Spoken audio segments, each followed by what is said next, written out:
Let's welcome Nick Manning and Tim Webster to what I will call the stage, because it's time to deal with what we would call some challenges, some elephants in the room, shall we say. So let me introduce the two panelists to you. Nick Manning is the Chief Strategy Officer for Ebiquity, which is one of the UK's leading marketing analyst companies. And Nick has a deep experience through media. I think we've known each other for about 25 years, man and boy. And so brings an interesting perspective from clients who he's talking to all the time. Tim Webster is the co-founder of the Exchange Lab and our Chief Strategy Officer. And what we want to try and do in this session is really start to talk about some of those things that are on your mind, some of those elephants in the room. And Nick will relate what he's sort of hearing from clients. And then Tim will give you an angle about how we believe you should think about that. They're not solutions, but there are ways of forming your thought patterns around moving forward for your own particular business. So I'll grab a chair, which isn't in the centre. So Nick, do you just want to say a few words about yourself first of all, in terms of what you do with clients? What we do with clients is we act as their data partner, essentially, providing them with analytic solutions which help them make better investment decisions. And we only work with advertisers, no other parties. So really what we're there to do is act as, if you like, as a subject matter expert on anything to do with advertising, marketing and media analytics. And Tim, your role at Exchange Lab? Exchange Lab. Exchange Lab is a programmatic specialist. We're working more and more directly with advertisers. My role is to take that feedback from the market, the advertisers, and translate that into product roadmap and our actual offering, how we can service an advertiser's business and marketing needs better. Great. All right, well, let's start with a few that are all interrelated in some ways, but are on most people's minds. Let's start with viewability. Viewability is in the press. It's causes a lot of confusion. What are you hearing from clients, Nick, around viewability? What's the sort of essence of their concerns at this point? We're doing quite a lot of viewability measurement. And by viewability, I think it's important to define exactly what we mean by that, because it isn't just whether the advertising is viewable or not. It obviously includes non-human traffic and fraud and those kind of elements as well. And it is a significant client concern. Because any study we do, our own studies or Google or any of them, will show you, broadly speaking, across the world, roughly 50% of all online advertising hits, only 50%, if you like, hits the IAB definition of what constitutes a viewable ad, which, as we all know, is half the ad for 1 second or half the ad for 2 seconds in video. So only 50% is actually reaching that minimum threshold, really. And clients are clearly unhappy about that, and they like to articulate things in very simple terms, and so do we. So they sort of say, so if half my TV advertising didn't appear, what would I do about that? If half my press advertising didn't appear, what would I do about that? And so they're really quite unhappy about that. And I think there's a strange orthodoxy has entered the marketplace, is that anything better than 50% is good, because that's the sort of norm. Therefore, anything that improves upon that.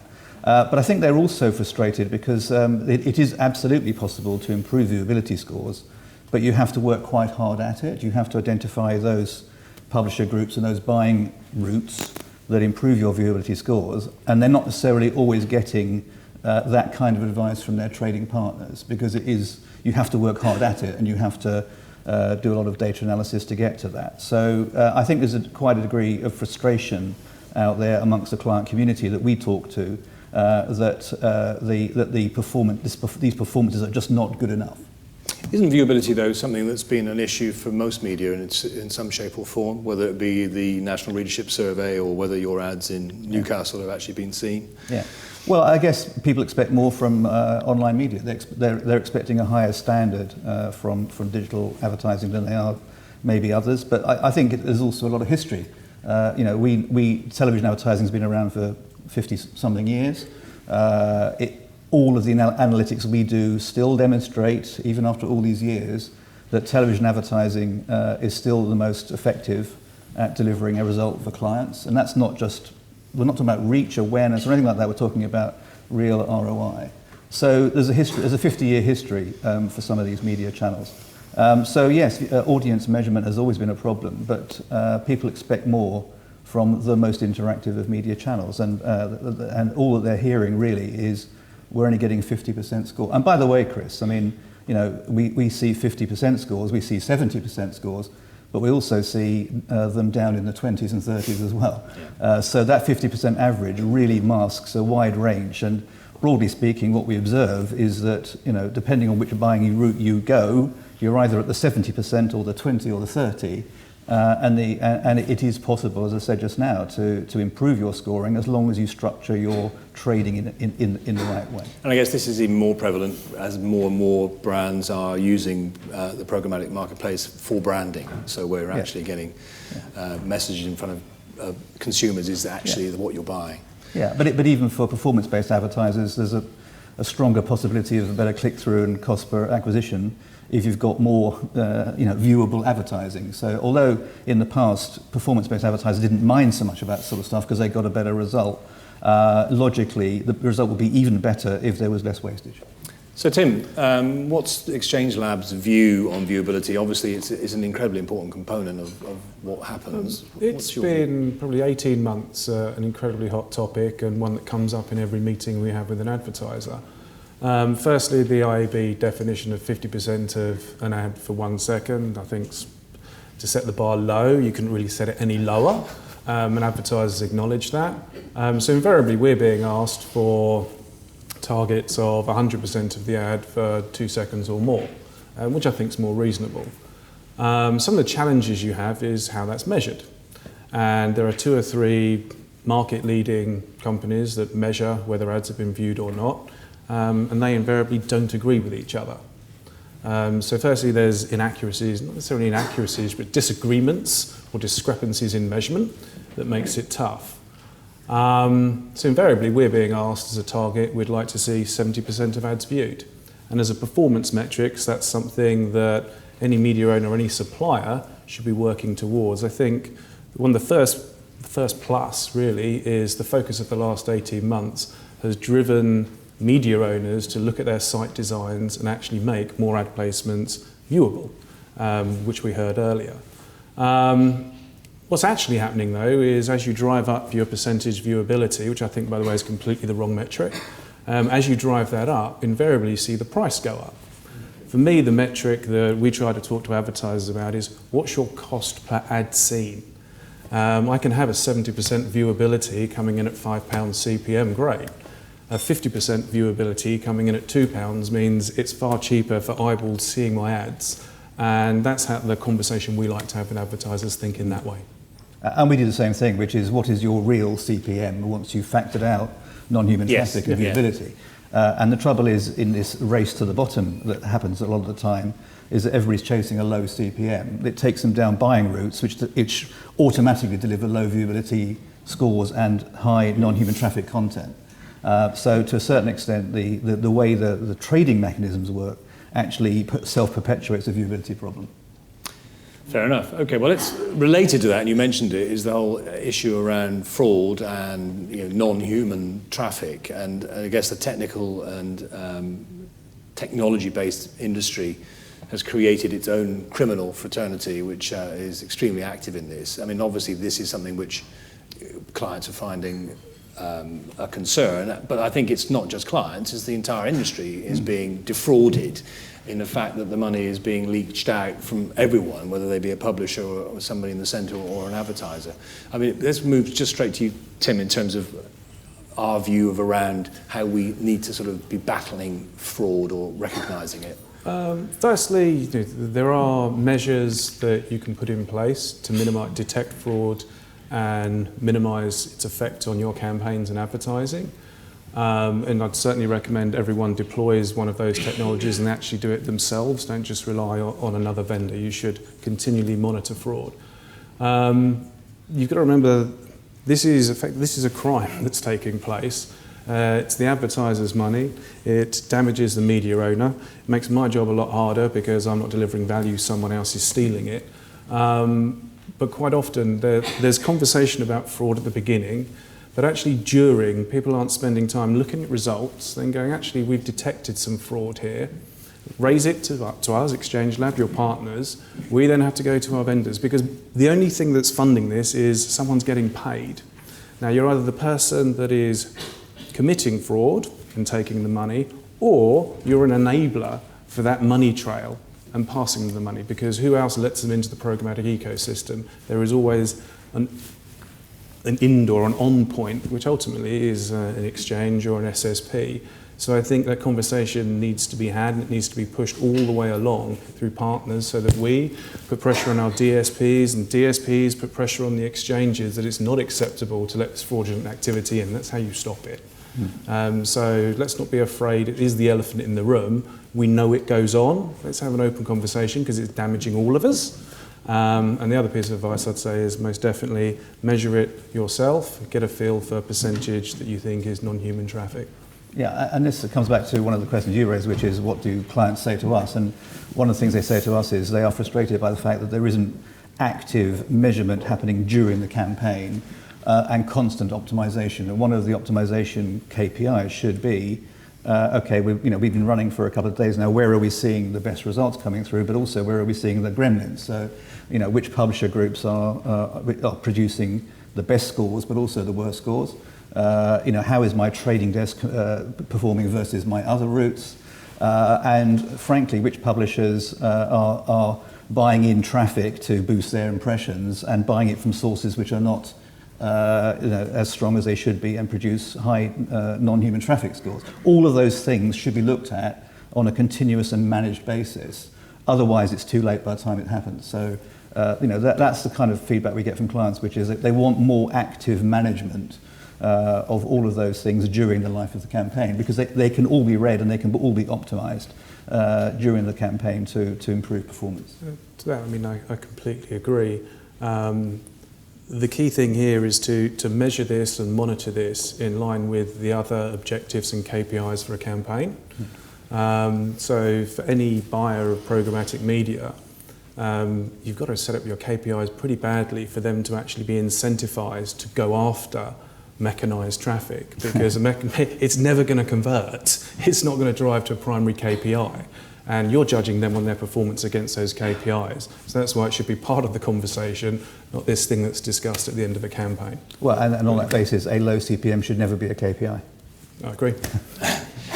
So that leads us directly, Nick, onto brand safety, because obviously it's somewhat related, but it's sort of the next extension of that. How much you read the odd thing in the trade press around sort of howlers, where the wrong brands have appeared on the wrong sites, to the detriment of both the consumer and the brand. How much of an issue is it for advertisers? How high in their thinking? Well, I think it's getting a lot better, actually. There were a couple of years ago, it was quite a big problem. I think the whole industry is getting better at white and blacklisting and so on. We still see some pretty interesting results. I mean, we managed a campaign in the US Q4 last year for an alcoholic drink brand, and the controls weren't strong enough, so this particular brand was appearing on sites for reformed alcoholics and things like that.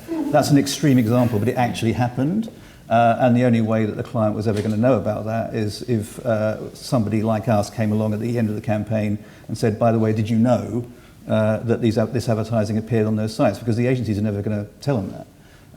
And the way the whole audience targeting thing works is it's very difficult to monitor the audience targeting market, because it's here today, gone tomorrow to certain audiences. So you need to have URL level reporting, and quite often clients are saying to us, we now need to have screen dumps of the advertising in situ, because they want to know what's happening to where their advertising is going. And that's another gripe we hear frequently, which is that we don't get granular enough reporting of where advertising went, how many, what the audience reached was, how many impressions we really bought, some fairly basic stuff that they've been used to in other media for decades. They're not getting that level of granular reporting, and that's something that we get fed back to us a lot. And how much of it is an issue for Exchange Lab clients, and any ways we've been mitigating that? Firstly, I'd agree that over the last couple of years, it's become less of an issue. Go back 2 years, we weren't talking about viewability, the conversation was about brand safety. When dealing with a vendor there are a number of measures that they can take. Some of that is the use of technology. Also, you need the use of humans. We are getting better at black and white listing, but you really do need to quiz your vendors on what are their procedures and processes that they have in place to ensure brand safety. And you've also got to remember that brand safety is different for every single advertiser. A government campaign, it wouldn't be appropriate for that to appear unloaded, whereas a windscreen repair company, that's fine, it's the right audience, anyone can chip a windscreen. So I think it's understanding what your brand safety policy is, conveying that to the vendor, and then having that conversation about what they're going to put in place to ensure that there isn't infringement. That's not just about brand safety, it's about appropriate environment, and it goes back to targeting in the end. Yeah. Yeah, and every case is unique, and it's a matter of making sure you've briefed your business partner, to make sure that they are giving the right answers to the right questions. Exactly. Yeah, and on that point, and you asked about what do we get told, because advertisers talk to us behind closed doors about the things that are going wrong, and sometimes the things that are going right as well, by the way.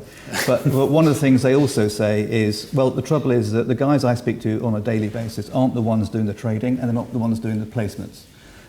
So even the people we speak to day to day are at one or two removes from the guys really doing the job, as it were.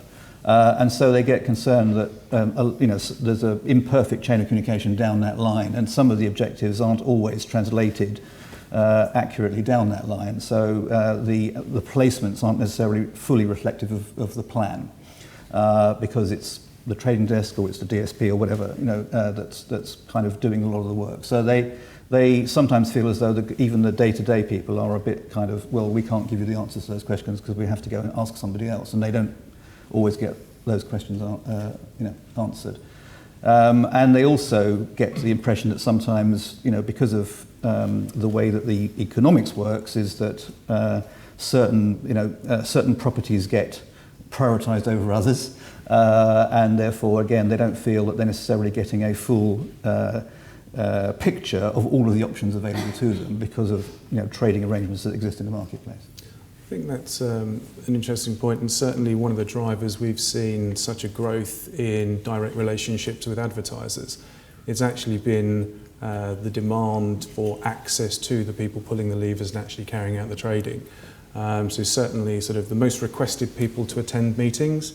No offence to our account managers and salespeople, they do a great job in the relationship, but they want to see members of our BI team that analyse data at a log level. They want to see the traders that are actually working on the campaign and understanding what's happened. So I think that desire and that the poor flow of information has actually driven people to actually wanting to go direct to those vendors. Let's talk about transparency. I mean, transparency is a big subject, and not always the same depending on which client you're talking to. Most people jump straight to price and value generation. But is that the only thing that clients care about in terms of transparency? What else is on their mind? No, there's different types of transparency, and it's a big word that covers a lot of things.